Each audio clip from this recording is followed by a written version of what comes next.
यह कुंडली है मुकेश अंबानी जी की। मुकेश अंबानी भारत के सबसे अमीर व्यक्ति हैं और ये कई कंपनियों के मालिक हैं, बहुत बड़े पूंजीपति हैं। मुकेश अंबानी जी बहुत ही प्रसिद्ध हैं और विश्व प्रसिद्ध व्यक्ति होने के कारण इन्हें सभी लोग जानते हैं। ये जियो कंपनी के भी मालिक हैं। ये इतने धनवान संपत्तिवान कैसे हैं, इस विषय पर हम कुंडली के माध्यम से प्रकाश डालते हैं। आइए इनकी कुंडली का विश्लेषण करें। इनकी कुंडली है तुला लगन की कुंडली। तुला लगन के स्वामी होते हैं शुक्रदेव, जो कि सप्तम भाव में विराजमान है। लग्नेश केंद्र में बैठे हुए हैं सप्तम भाव में। यह एक शुभ और शक्तिशाली योग होता है और व्यक्ति को शुभ फल प्रदान करता है। द्वितीय भाव, प्रथम भाव में राहु विराजमान है। लगन भाव में राहु शुभ नहीं होते। यहाँ पर बैठ कर के राहु अशुभ फल प्रदान करते हैं और व्यक्ति को कुछ निर्दयी कठोर प्रवृत्ति का बना देते हैं और लड़ाकू प्रवृत्ति का बना देते हैं।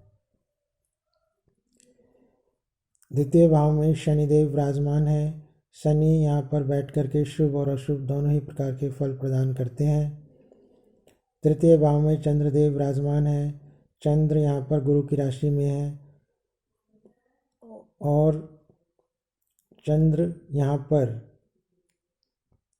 शनि के साइड इफ़ेक्ट से पीड़ित हैं। इस वजह से यहाँ का चंद्र का केंद्रुम दोष बन गया है। चंद्र का केंद्रुम दोष अशुभ फल देने वाला होता है और व्यक्ति को मानसिक कष्ट देता है। ऐसा व्यक्ति मानसिक रूप से बेचैन और दुखी रहता है। इनके सप्तम भाव में 4 ग्रह विराजमान हैं, सूर्य, बुध, शुक्र और केतु। यहाँ पर 4 ग्रहों का होना शुभ और अशुभ दोनों ही प्रकार के फल देने वाला है। सूर्य उच्च के हैं और बुध के साथ बैठे हुए हैं अपने मित्र ग्रह के साथ। इस प्रकार यहाँ बुध आदित्य योग बन गया है। वह भी सूर्य उच्च के होने के कारण यहाँ पर ये विश्व प्रसिद्ध हो गए और पद प्रतिष्ठा को प्राप्त किया इन्होंने।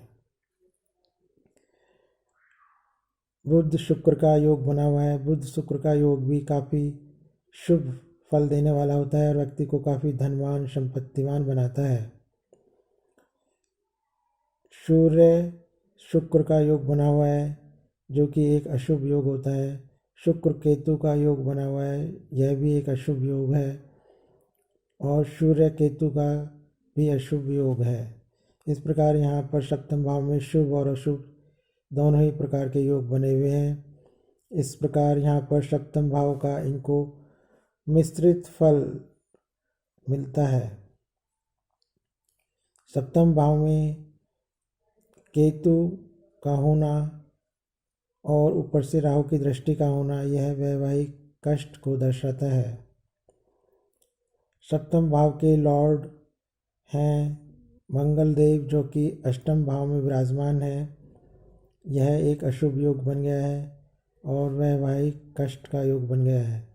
और सप्तम भाव के कारक शुक्र सप्तम भाव में है, परंतु केतु से और सूर्य के साथ होने से पीड़ित हैं। इस प्रकार से कारक ग्रह शुक्र भी कमज़ोर हो गए हैं। ऊपर से राहु केतु से सप्तम भाव पीड़ित हो गया है। इस प्रकार से सप्तम भाव का अशुभ फल इनको मिला होगा जरूर, यह कुंडली दर्शा रही है। सप्तम भाव में सूर्य बुध का जो योग बना हुआ है, यह योग काफ़ी बली है। सूर्य यहाँ पर जो है लाभ भाव के मालिक हैं और शुक्र यहाँ पर लगन भाव के मालिक हैं और बुध यहाँ पर भाग्य भाव के मालिक हैं। इस प्रकार लग्नेश, भाग्येश और लाभेश 3 शुभ स्थानों की युक्ति सप्तम भाव में हो रही है। सप्तम भाव में लग्नेश, भाग्येश और लाभेश का होना एक बहुत बड़ी बात है, क्योंकि यह रोजगार का भी, आजीविका का भी घर होता है।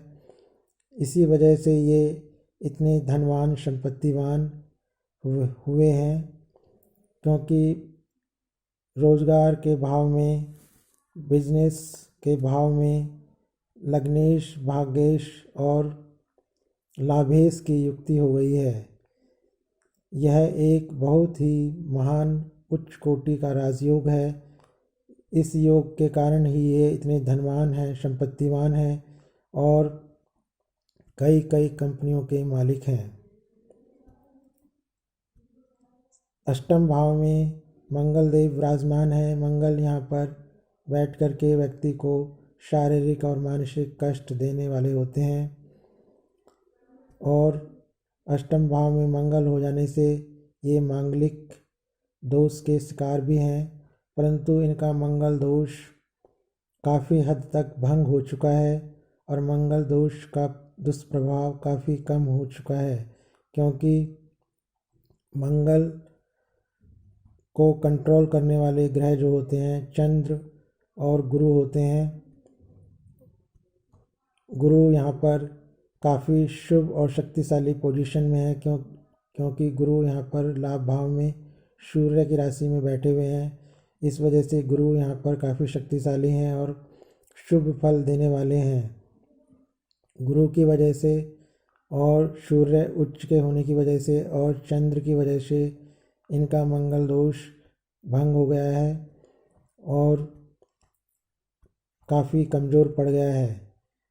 राहु और शनि की वजह से भी इनका मंगल दोष भंग हो गया है, क्योंकि राहु बली होकर के केंद्र में बैठे हुए हैं और शनि की दृष्टि भी मंगल पर पड़ रही है। इस वजह से इनका मंगल दोष काफ़ी हद तक भंग हो चुका है और काफ़ी हद तक मंगल दोष के दुष्प्रभाव में कमी आ गई है। 11वें भाव में गुरु जो बैठे हुए हैं वे काफ़ी शुभ और शक्तिशाली स्थिति में हैं। यहाँ पर गुरु सूर्य की राशि में है।